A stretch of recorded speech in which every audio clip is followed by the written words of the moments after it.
Well, good afternoon, everyone, and Premier, thank you very much for your presence today, your remarks,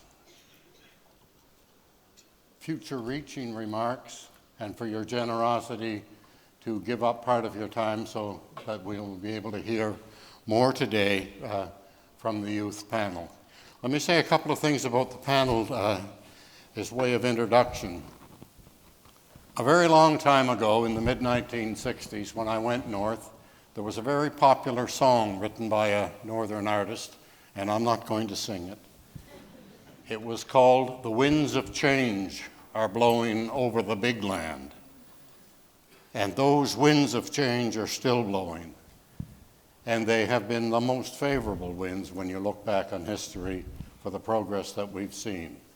We had the discussion this morning, of course, about gender equality and diversity. Imagine this, we have 5 bright young women and only 1 old geezer. So we have come a long way.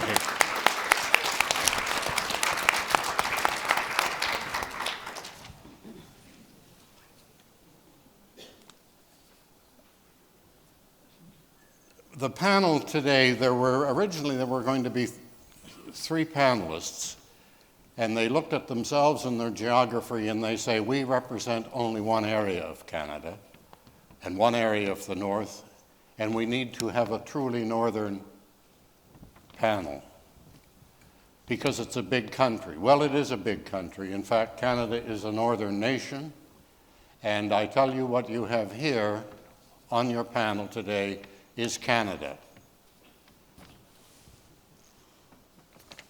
I just found out where the phone was ringing from, and it's from a hearing aid. A great mystery's been solved. It may have done knocking me off track, but a great mystery's been solved.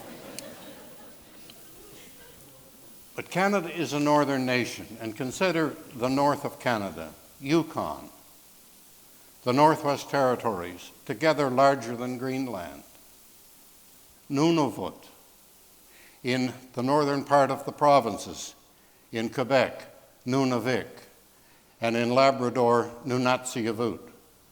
Together, they make up more than half of Canada. Canada is a northern nation, and your panel is Canada. And of that, I'm quite proud to introduce them. And I will just introduce them briefly, and then we will go around for a round of comments.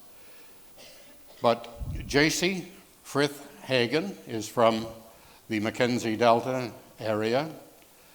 Alyssa Carpenter is from Sax Harbor and Inuvik. Danielle Wendehorst is from Yellowknife. All 3 represent the Arctic Youth Network.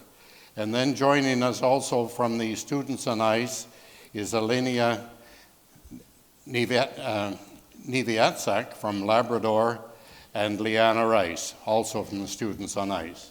So please welcome your panelists once again. And I will start with Jacey.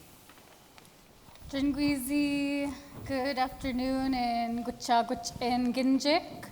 Before we begin, I wanted to note a trigger warning and a content warning for the subjects that we may talk about, such as hard topics on addictions, mental health, suicide, and other. Please take care of yourselves, talk to someone if you need to, and leave the room if you need a moment.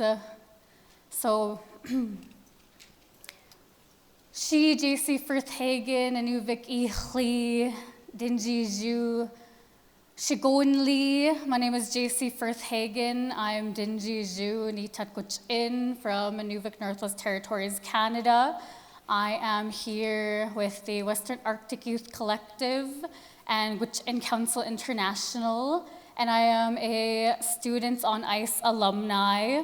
And I wanted to share a little bit about my experience being born and raised in the Beaufort Delta region of the Northwest Territories in Canada, in Inuvik, and being able to leave my community of 3,000 people in Gwich'in and Inuit territory and come back. Over the span of 10 years, I was very fortunate to be raised as a proud Dinjiju woman, grew up on the land with my family, learned my language, Dinjiju Ginjik in school, to be able to leave home and come back, really being raised in Dinjiju values.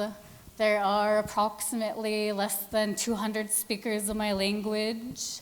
We are trying very hard to revitalize my language, from early childhood immersion programs to language classes.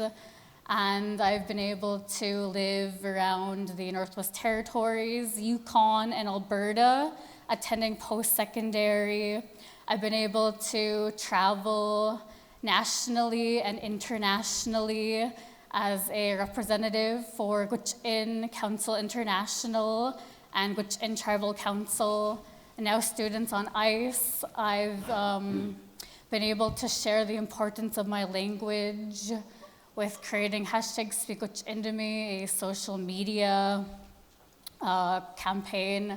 I didn't mean to share a biography of myself, but just highlighting like one individual from the Arctic and what one person can do.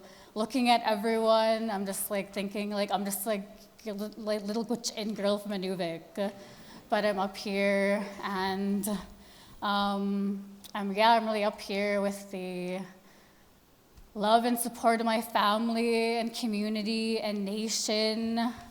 Growing up in Inuvik could be very difficult, and like Alyssa, Carpenter, Peter Greenland, and I came together to address what it was like growing up in the Beaufort Delta region, what's the future like, and we came together to start the Western Arctic Youth Collective, which we were able to run programming across some communities in the Mackenzie Delta and talking to youth and what they want in their communities. And they said that they want language programming, they want to learn their language, they want wellness programming, they want mental health programming, they want to learn their culture. So Alyssa and I and Wake and our many amazing partners and youth and peoples involved, we're doing that in our communities. And let's see, I'll pass it on to Alyssa.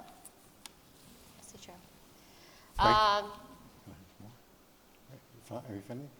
Oh, sorry. And so being able to do this in my life, I feel like the Western Arctic Youth Collective is a good solution to the many topics that we will be discussing today. It's empowering youth, hiring youth, creating mental wellness programming, language programming, cultural programming, and like Alyssa always says, like be who you needed when you're younger. So I briefly touched on who I am and what I do, and support youth programming, hire youth, don't only tokenize youth, but create tangible funding for things like what I've been able to do with support. And once again, I'll pass it on. Thank you. Okay, Jacey, thank you very much. Alicia. Thank you for this opportunity. My name's Alyssa Carpenter. I'm from Inuvik and Sax Harbor. I'm speaking very quickly. I'm Inuit, Gwich'in, and Mountain Dene. I have a lot of rich family history, involvement of land claims, and just the helping of our communities. One of the biggest issues that I see, building upon what Jacey talked about, is mental health and wellness, and that we have a suicide epidemic. When I think specifically of the community that I'm from, in the region that I'm from, we've had one of the worst rates of suicide in the last 2 years. Since January 2021, we have had, in our region alone in the Northwest Territories, of those 29 deaths, 22 are tied to suicide. Of those 22, 11 are in our home region since last year. Of that is my brother. Of that is my cousin. Of that is friends and my friend's family. And of those numbers and perception around that, folks are having a really hard time navigating a lot of challenges, complex forms of grief and trauma that is existing in our communities. That is a big issue. I don't see that being talked about as much in spaces like this in the way that it needs to be. It's always on folks who are having the suffering and having to advocate for a lot of the pain that we carry intergenerationally. I carry that, and it's stopping here with myself because I have a daughter who looks up to me. This group just tagged me the mom of the group. So there's a lot of responsibility that we are doing in our communities when we do have education, when we do have opportunity to be here. So for the biggest thing, that is the scope of what's happening. My territory has got an F on how they approach addiction services. They have a history when it comes to child welfare also failing that. So there's a lot of big realities. So my solution, again, is what it means to support grassroots community organizations that are doing the work, that have the context, that have the lived experience to justify our way of doing things. It works. It is cost effective. It involves people. It contributes to our local economy. It works with the importance of culture. Those are things that I hear talked about, but we need to be very direct about that. And I say that as someone who's in their master's specifically focusing on indigenous trauma and resiliency. So my issue is that if people are not here, if people are taking their life, what is the point of this? We need to know that our future is bright and joyful and that folks have those opportunities. So my solution is actually a call to action that is on the area of reconciliation with the Truth and Reconciliation Commission. Call to action number 66 talks specifically about equitable funding for community-based initiatives. We need that to operate. That is why we need to exist. And we need that safe spaces for ourselves.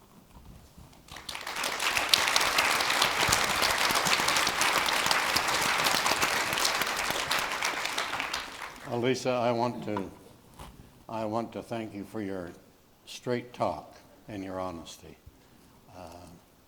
because it is the straight talk from youth that is going to keep those winds of change blowing across the big land. And too often, I think, as you said, in conferences like this, the hard stuff gets left home, and it needs to be brought here. And I'm, to all of you, I say now, because I may forget at the end, but I say now that was comments that the Governor General made today and yesterday that bring the youth into your organizations and bring the youth into your governments and listen to them, because those are the hard issues, and thank you. Lianna Rice is with the Students on Ice Delegation and Foundation. Lianna? Hi, so my name is Lianna. I'm Inuk. I'm a Niviatsiak Inuk. I live in Happy Valley Goose Bay, Labrador, which we actually call Labrador the big land at home. So yeah, and thinking about earlier when I was asked to join about a northern issue. So I'm just going to build on a little bit what has been talked about. So suicide is definitely something that's one of our big issues, and similar to Alyssa, my brother died by suicide, so that's something that's really important to me, and I think it's really important when we talk about suicide that we understand things as a bigger picture of why suicide might be a big issue in northern communities. So I wanted to talk about something, it's called the trauma braid, and so coming onto this stage, I felt I had a little pause, a little stop. So we all have that fight, flight, and freeze response. And my moment just then coming here was a little bit of freeze. And I think that when our communities and individuals experience trauma through this theory of the trauma braid by a psychologist, Thera, so that fight becomes anger, the flight becomes anxiety, and the freeze becomes depression and sadness. And then through repeated trauma, The fight that became anger, we see that in our communities as rage and violence. That's intimate partner violence and the violence against missing and murdered Indigenous women and girls in Two-Spirit. And that flight that became anxiety turns into another massive issue in our communities, which is addictions and overdose. And we had some conversations about that a little bit earlier. And the freeze that became sadness and depression becomes the suicide epidemic that we experience in our communities. And then the traumas, I feel like we have to even come to a conference like this and explain that Indigenous peoples of the North have experienced things. We've experienced cultural genocide, we've experienced the residential school system, the 60s scoop, all of these things that are the people that came before us experienced, and how that's passed on to us. And then so if I had to speak to a solution for that issue, I think that providing support to communities so that traumatic incidents don't become traumatic. So looking at trauma through something happening, is that going to be traumatic or is that going to be tragic? So if we provide support to people so they don't have, that they get support through trauma responses, that becomes something that's just tragic and that we can move through together. So I think a way that we can move through things together is really acknowledging people with lived experience and including people with lived experience at every single level of the solution, looking into policy, implementing community programs. So that's the thing that I need to speak to, and really including people with lived experience where they are in their lives. If it's somebody in active addiction, if it's somebody that has a suicide attempt, or if that's somebody that perpetuates violence, I think that we need to, and people that have experienced violence, we need to include people with lived experience at every level. And I think that that's a very simple but complex way of moving through these things. Thank you. Done. Taima.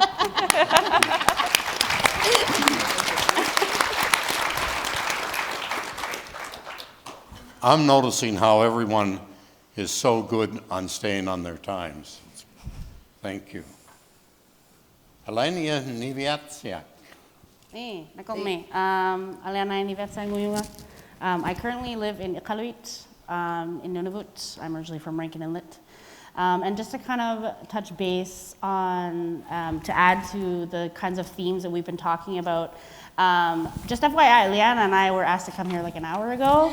So they deserve a round of applause. Yeah. On another note, I am very much suffering up here. I'm wearing traditional kamik and they're insulated, so my feet are sweating. I am sweltering in these boots. So I just wanted to kind of add on to the kinds of themes that we've been talking about, in the fact that I brought it up at our panel yesterday for SOI, the fact that young people and young professionals are struggling to move forward within policy and within these circles and these discussions due to the fact that many young professionals around the world actually are struggling just in survival mode. The young people do not have the capacity to feel safe in these spaces and to contribute to these spaces, because we're struggling so much with rent, with food insecurity, and trying to just keep our heads afloat in these these systems that are so colonialized, and so they're set up for us to fail as Indigenous people. These systems do not work. They do not align with the values of Indigenous people. They do not align with the ways in which Indigenous people have survived and thrived and survived throughout the past millennia, for time immemorial, actually. And the fact that, you know, if Indigenous peoples do fail, then it's placed on the Indigenous communities, not within the colonial systems themselves. So the question is like, where do we start decolonizing these systems? How do we begin to ensure that these individuals and these communities are able to reframe that mind, reframe those systems in a way that will only lead to their success? Because unless you are working your butt off, unless you are working super hard with little to no support, that is the only way that you can ensure your success and ensure that you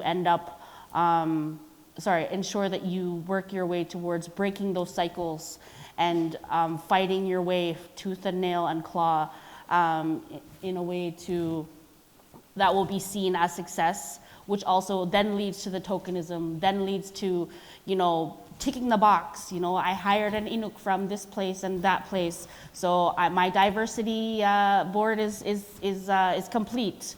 So how, the question becomes, how do we walk the talk, as it were? How do we begin changing those systems and developing those strategies and those policies, and in order for our Indigenous communities to succeed, and in order to not just become another place on a pedestal, and then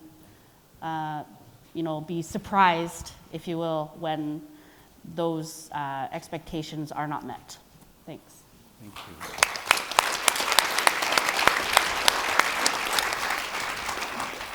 Hi there, my name is Danielle Wendehorst. I am a white settler who grew up in Yellowknife, Northwest Territories. And when I thought of the future of the Arctic, and we are like a small city, so I want to acknowledge that versus smaller communities. But one of the things I've been noticing in our community, because the majority of our students need to go to post-secondary in Southern institutions, they leave for 4 to 5 years and they come back and they don't know their community anymore. And then we have a large workforce of Southern government employees, and I'm finding that how can we be involved in our future when youth have to leave to get the skills and education and come back and feel disconnected? So I'd like to see more opportunities for youth to stay within the community, which I had the opportunity with my nursing degree, which is what helped me get more of a connection with the North and seeing how can I make change. So that's what I would like to see, is more opportunities for education, and as well more opportunities for entrepreneurship so youth can pursue their dreams, arts, culture, etc. Thank you.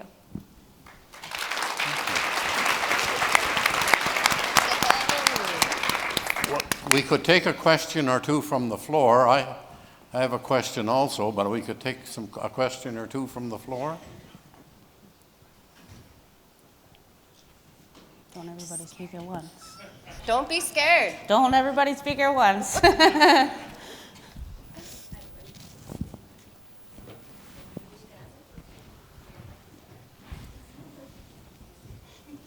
my question, thank you for sharing your perspectives on issues that we need to address, education, social programs, etc. What do we need to do for climate change? Who wants to answer? I think with climate change, understanding that there's such a huge mental health component to it, that we are in such an unprecedented time, and as well, youth are also dealing with the impacts of COVID.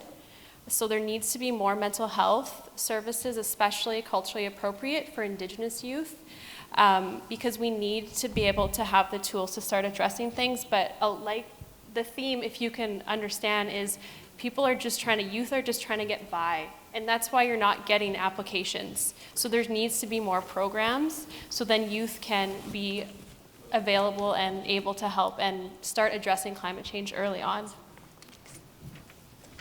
Just to build on that, something very specific that does exist in some northern parts of Canada is land guardianship programming.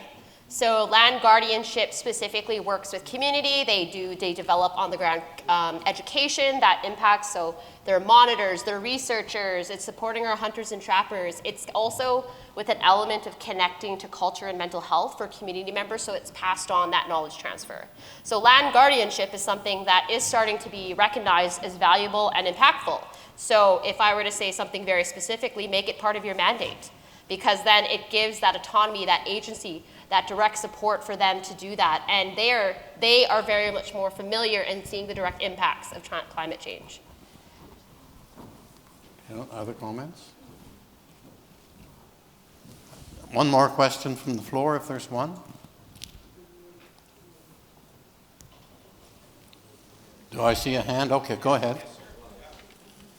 Hello, I'm Rocky Whites. I'm director of our Maritime Studies program at the Fletcher School at Tufts University. So my question is, it's very great listening to all of your perspectives. How can those of us in the temperate zone help? How can we help? What does he mean by temperate? Meaning not in the Arctic. So not in the Arctic. Well, if I can be very honest, allowing spaces like this to happen.